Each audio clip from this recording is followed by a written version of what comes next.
Konami Studios. Proctor Valley Road, issue number 2, the latest from Boom Studios and from Grant Morrison. Weird. Is it? Kinda. Still weird that he did this. I don't know. Fun book. It's kind of cool.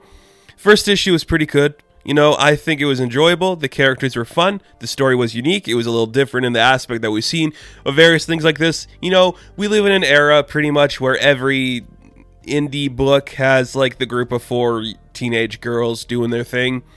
It's a popular trope. I'm not saying that's a bad thing. I'm just saying you've seen it before. This kind of spins it on its head in a different way. I will say it was fun. Not my favorite book. I enjoyed it enough where I'll pick up another one. You know, I was talking recently when I did Homesick Pilots, like, is there going to be a book I should drop? Because I got a lot of books on the go right now. And maybe it's Proctor Valley. I'm not sure yet, but we're still in it for the long haul. We'll see what happens. So last issue, we saw our girls got back from, Proctor Valley Road. They're headed down back to school. The school people are like, hey, these guys were supposed to, go into war. They were drafted. Where are they? Did you flee them over to Mexico? And then we see all the girls getting interviewed. Basically, no one in the world trusts them anymore. Classic trope we've seen in this kind of stuff where, nobody believes what they have to say. And they're at school, they're trying to figure out, maybe we should get more information to figure out what really happened. We see that their lockers are being searched, and you're like, okay, that's kind of interesting. Then as they leave school that day, there's like a news reporter outside, and August immediately jumps onto camera, just like, no, let's set the record straight here, y'all. We didn't do nothing. What do you think this is? And, what is it? Jeannie's older brother comes in and it's just like, yep, nope. Those boys, they're allowed to do what they want. Burn your draft cards, don't go to war. Vietnam's for the Vietnamese, that kind of fun stuff. And it's cool. It's fun. I mean, it's good. It's very typical of this genre. The characters are very typical, but that's not a bad thing. Some people might be like, oh yeah, I've read this book before. It's pretty similar to a lot of stuff, but it goes a little more adult. These girls are like doing mushrooms, smoking weed all the time. It's pretty fun, I guess. So as they're just like camping out thinking, maybe we should go back to Proctor Valley Road soon and figure out what it is. They each get like some like weird like letters written on their body, and they realize that it spells out the word LandLady. You're like, okay, wonder what that means. Who could the LandLady be? So they have a plan. They're going to go back out on Friday, but instead, August is like, you know what? My mom sucks. I don't want to be here. I'm going to take my dad's old gun. We get some pretty forced dialogue where we see that like her dad left them, and it's just like, okay, I see what it is. And that was kind of fun. So she takes some cigarettes. She takes a gun. She's going to go out to Proctor Valley, and she's just kind of talking to herself like, man, if something goes bad, maybe I should have picked a religion. The Jews are kind of funny. The Buddhists are pretty drama-free. They're kind of interesting. That could be fun. But she gets out there and she sees like what she thinks is a body, but it's just like a soldier's like armor kind of thing, like a totem pole thing. It's kind of fun. It's a good book. Like the artwork looks really consistent and really clean. That part about it I really enjoy. So she hears like some noise in the background. She goes to check it out and she sees like a dead deer, and she's like, huh, that's not normal. Why is there seaweed in this thing?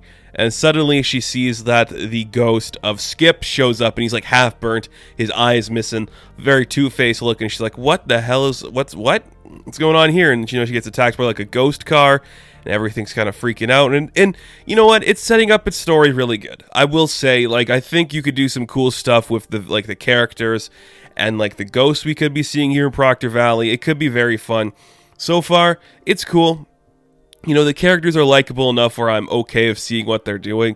Some of it I'm just like, yeah, I understand the tropes. Like, we get some scenes here, where we see the other members of our group. Like, Riley's, like, obviously in love with, like, Mike, and she's like, I'm gonna pretend to kiss him, but, of course, it's weird, and she, like, closes the door, and then, Cora's, like, trying to be, like, the perfect housewife for her father, and that kind of stuff, and you see Jeannie's, like, really interested in, like, space and everything, and, of course, she doesn't get, like, the actual news broadcasts of the moon stuff, and you're like, yeah, okay, I see what you're doing here. It's good. There's an audience for this. I might be that audience, but I'm just like, I get it. Down at the patriarchy, these girls know what's best, like flower power, that kind of stuff. I get it. I'm not against that. I'm not against that at all, but I just think, it's very basic in that portrayal. It's cool. Like, it's really fun to see them, like all sneak out of the house to go help August do her thing, but in my opinion, August is the coolest character just because she is so clearly just finding a way to make money off of all this because she wants to see Janis Joplin. I think that's the motives of a kid, That makes sense to me. It's like, yeah, okay, we could sell people to come to Proctor Valley, spook City, scare them, make some money, go see Janis Joplin. I think that's kind of fun. I like that part about it. Everything else, it's good. It's not bad. It's not a bad book. You know, it's kind of fun. August is like out in the middle of the desert still. She's still trying to figure some stuff out. She gets attacked by like some weird hyena looking things that sort of stand up on their hind legs. So she has to fight her way through. She uses the gun to kill one. Doing a good job, but they're still coming after her. Luckily, her friends show up in the Volkswagen, ram into them, start bashing them with, like, you know, pepper spray and, like, you know, like a baseball bat. And it's very cool. So they manage to, like, scare them away, but they're all just like, huh, that's not normal. What actually happened here and what's going on? And again, you get some weird stuff where it's just like everyone's seeing different things and different things are happening.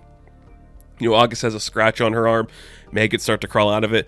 She's seeing in, like, a double vision. Like, Riley's seeing in a double vision, and, you know, like, one of them's beginning to feel like, can you guys hear those bells whistling and all that stuff? And, you know, one of them's like, I can taste seawater. Like, is that normal? Like, what's going on here? Like, I'm very confused at this situation. And all these girls just look up and they see this, like, floating ghost, and they figure out maybe that's the landlady, which is a pretty good indication because you got the mark still on you. Probably is the landlady. Not a bad call at all there, guys. Very good idea. It is a pretty fun book. You know, it's the classic trope we've seen, like, you know, the past decade of stories. We've got the four girls going on an adventure where no one really believes what they have seen. They're all unique in their portrayal, but they have, like, a similarity where, you know, there's, like, inner tensions between, like, loving a brother and stuff like that. You understand it. Like, it's very cliche in what it's trying to do. The characters are different enough, and it does a different approach to the point where you're like, okay, these girls are doing some mushrooms. That's kind of fun. And you're like, okay, they're just leaving home, taking guns and shooting shit. Okay, nothing like too dramatic about that, but it's different enough where you're like, okay, I see what you're doing here. Nothing wrong with it. It's just, you know, sometimes it's kind of cliche, and sometimes you're like, I wonder if this is worthy of reading continuously. It's not bad. I think the artwork is really good. The artwork is the standout for me. It's just got a really nice kitschy feel to it, and it's very interesting to see. So, a pretty solid read. If you're interested in this kind of thing, it's probably going to be one you're going to pick up and read. It's not bad at all. So, Proctor Valley Road, issue number 2, I am going to give a 6 out of 10. Now, thank you guys for watching this review. Be sure to like and subscribe to the channel.